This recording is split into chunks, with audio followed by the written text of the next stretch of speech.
Depois ele vai trazer uma série de exemplos mundiais que eu particularmente acho interessante, mas não tenho capacidade mental para ficar demonstrando esses períodos históricos específicos.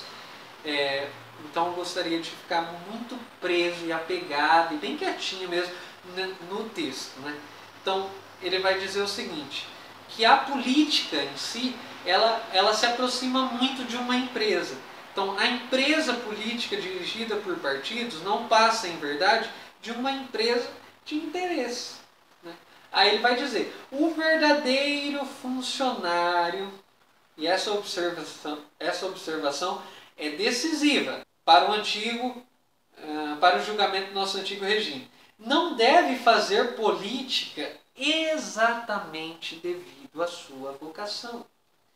O verdadeiro funcionário deve, então, administrar, antes de tudo, de forma não partidária.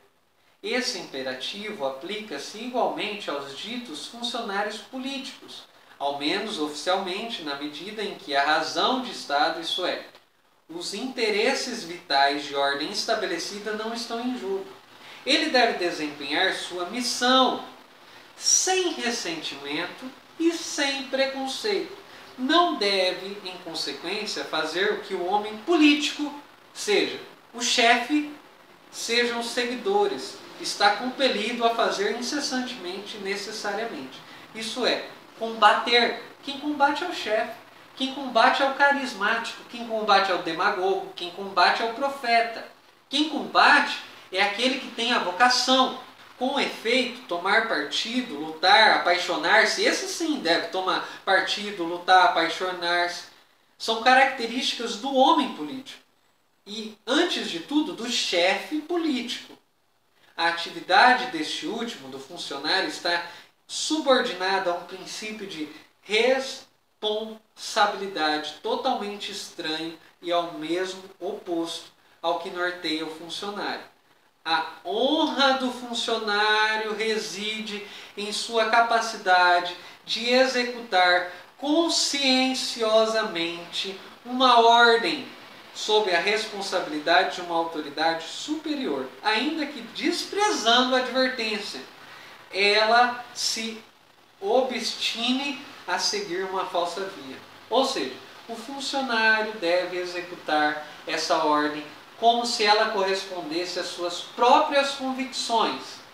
Sem essa disciplina moral, no mais elevado sentido do termo, e sem essa abnegação, toda a organização ruiria. A honra do chefe político, ao contrário, consiste justamente na responsabilidade pessoal, exclusiva por tudo quanto faz, responsabilidade que ele não pode rejeitar, nem delegar. Se a responsabilidade do chefe é pessoal, a responsabilidade do funcionário não é pessoal, ela é impessoal, ela é apartidária, ela é uma responsabilidade designada pelo chefe.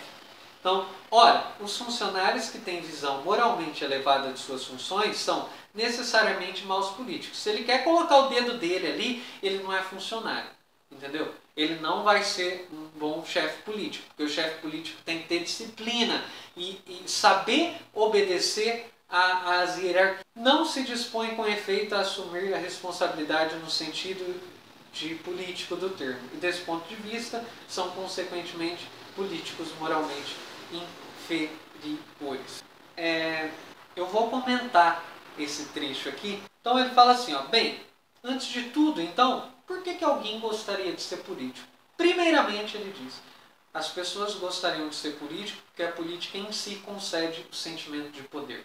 E eu acho que faz muito sentido. Segunda coisa, pode-se dizer, ele vai dizer, que há 3 qualidades determinantes do homem político. É aqui que eu queria chegar. A paixão, o sentimento de responsabilidade e o senso de proporção.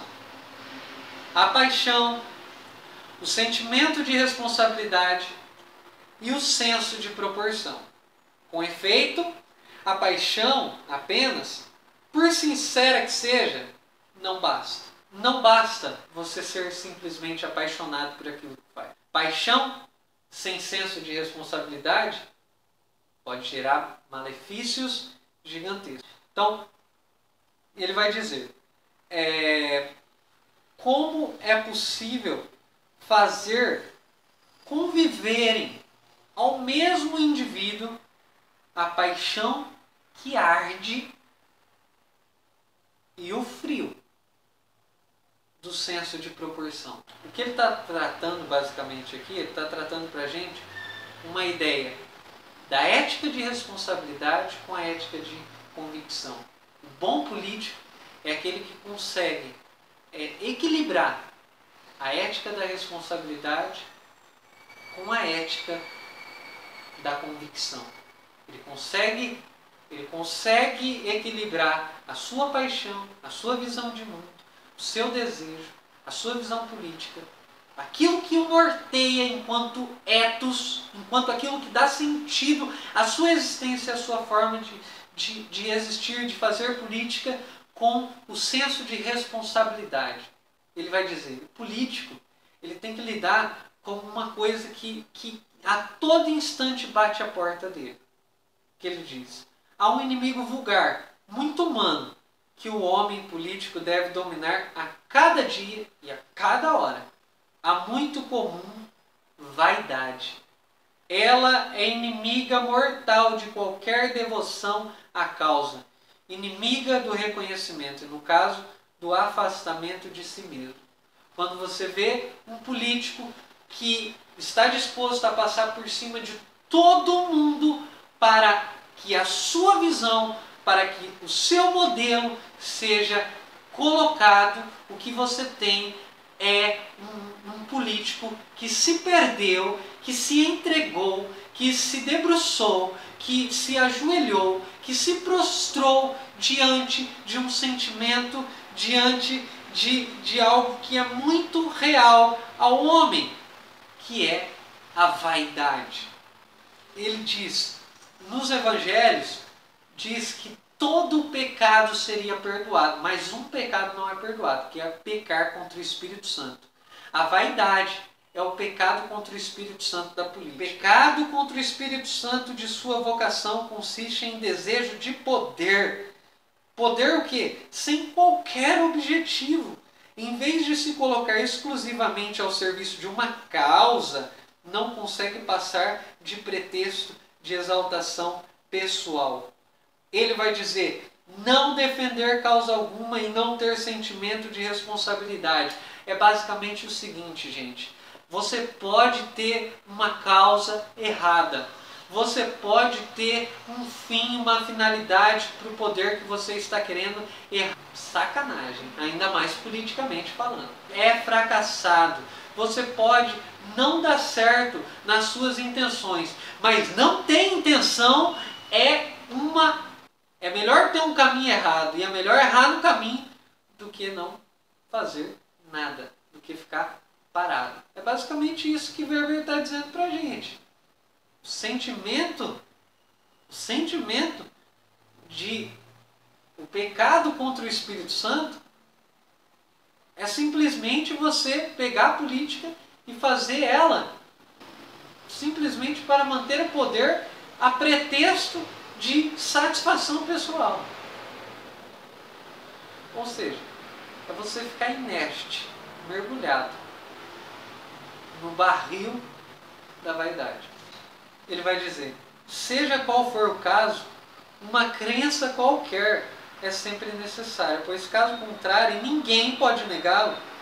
A unanimidade da criatura eclipsará até mesmo o êxito político aparentemente mais sólido. Você pode parecer que está dando super certo, pode parecer que está indo tudo bem, que o Estado está indo tudo bem, mas cara, se você se entregou à vaidade, se você se entregou a nenhum tipo de causa, se você esqueceu do motivo pelo qual você entrou nessa porra, se você esqueceu o motivo pelo qual as pessoas votaram em você, você perde a governabilidade, você perde o que você entrou para fazer, você para de dialogar com as pessoas que votaram em você, você flexibiliza direitos das pessoas que votaram em você, você aumenta e taxa as pessoas com preços que são encargos que pesam sobre elas, as pessoas que colocaram você no poder. Você perde esse tipo de coisa porque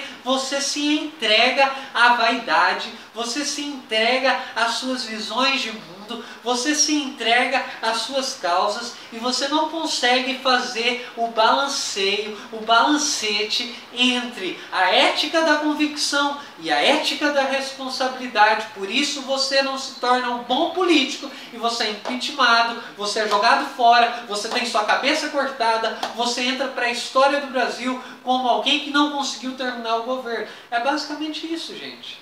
Em outras palavras, é basicamente isso. É lógico que eu estou utilizando exemplos que são possíveis de determinadas leituras. Não estou dizendo que é a minha leitura. É interessante, só abrindo um parênteses aqui, esses tempo atrás eu estava ouvindo uma psicanalista falando e ela trabalhava em uma instituição pública e ela começou o tema dela dizendo o seguinte: ideais são necessários, imperativos podem se tornar doenças. Porque um ideal é necessário, gente. Todo ser humano precisa de um ideal de vida. Seja qual for a crença, é o que Weber está dizendo. É necessário que o ser humano creia em algo. Porque se ele não crê em algo, a inanimidade da criatura eclipsará até mesmo o êxito político. Isso pode ser trazido não só para o nosso âmbito político, mas pode trazer para uma realidade da vida cotidiana, tá, gente? Quando uma pessoa ela perde a visão de vida, quando ela perde o ideal, quando ela perde ideais, quando ela perde todo tipo de crença, quando ela se torna cética em relação até mesmo a ela e as convicções que ela possa ter gerado no decorrer da vida, quando ela se torna, ela adentra num ceticismo completo, o que nós temos é o que? Uma inanimidade. A pessoa entra em depressão, a pessoa para, a pessoa desiste da vida, a pessoa ela não consegue caminhar, a pessoa ela simplesmente se desmonta, ela simplesmente... E aí ela passa um dia, ela consegue brincar, ela consegue fazer as coisas que ela quer, mas qualquer êxito que possa aparecer, de repente volta tudo na mesma. Mas vamos voltar para o texto. O Weber ele vai dizer o seguinte, que o bom político tem que parar com essa história e aí nós começamos a dialogar com Maquiavel intrinsecamente. Se nós havíamos dialogado com Hobbes, nós podemos fazer o paralelo de Weber e Maquiavel nitidamente, porque Weber vai trazer a ética do Sermão no Monte, a ética do oferecer a outra face, a ética do tudo ou nada. Eu vou ler. Ao menos parte. Porque muitas pessoas não vão ter a oportunidade de ler o livro. Na página 111. A ética do Sermão do Monte, Sermão da Montanha, onde se traduz, segundo entendo, a ética absoluta do Evangelho. É algo muito mais sério do que imaginam os que em nossos dias citam com leveza seus mandamentos. A leveza não cabe na ética do Sermão da Montanha. O que se disse a propósito de causalidade em ciência aplica-se também à ética. Não se trata de um veículo que se possa deter à vontade para descer ou subir. A menos que ali só se enxergue o repositório de trivialidades, a ética do Evangelho é uma ética do tudo ou nada. A parábola do jovem rico nos diz, por exemplo, ele se foi de coração triste porque possuía muitos bens. O mandamento do Evangelho é incondicional, isso é nada, é unívoco. Dá tudo o que possuas, absolutamente tudo, sem reservas, queima a sua vida. O político dirá que esse mandamento não passa de uma exigência social irrealizável e absurda, que não se aplica a todos, politicamente falando. Não é assim, gente. Não dá para você jogar tudo ou nada na política.